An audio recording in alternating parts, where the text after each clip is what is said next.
but I'm terrified because of the climate. UN scientists tell us that we only have 2 or 3 years to bring down world emissions drastically in order to avoid climate collapse, ecological collapse, and inevitable societal breakdown if those things happen.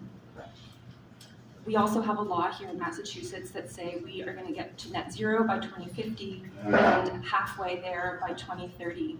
And yet our state still has projects underway to build new gas and oil pipelines, storage facilities, compressor stations, etc.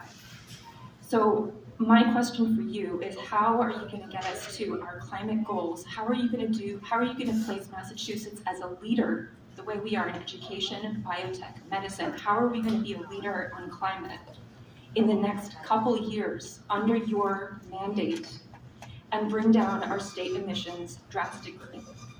Thank you. Thank you. Thanks for the question. I'd say, first off, we've assembled a really great team and created positions that haven't existed before in state government.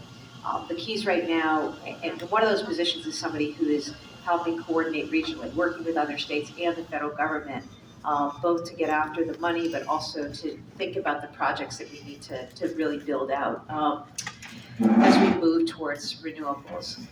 As you probably know, there's an unprecedented amount of federal funding out there, an estimated $1 trillion available right now from the Biden administration for states. I've appointed a federal funds director who is working directly with our climate chief and with our Secretary of Energy and Environmental Affairs to make sure that we are competing for that funding.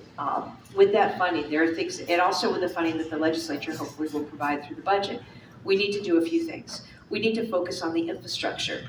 I think about infrastructure as the grid, the transmission, because we can build the turbines offshore, but that energy needs to get distributed to homes and to businesses around the state. We've got a lot of work to do as a state on that, and it will require a lot of work and coordination with utilities. This is a team effort. I want Massachusetts to lead. I believe we are the global leader, in our policy position, the national leader, I should say, in terms of our policy positions.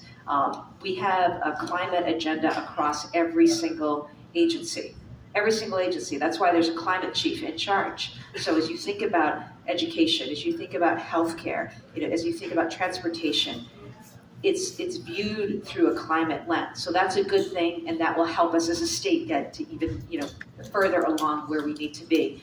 I understand the urgency and your voice, and I certainly hope that you can lead with optimism. We have to be both optimistic and we have to be action oriented, and we have to be about engaging at the local level on this stuff.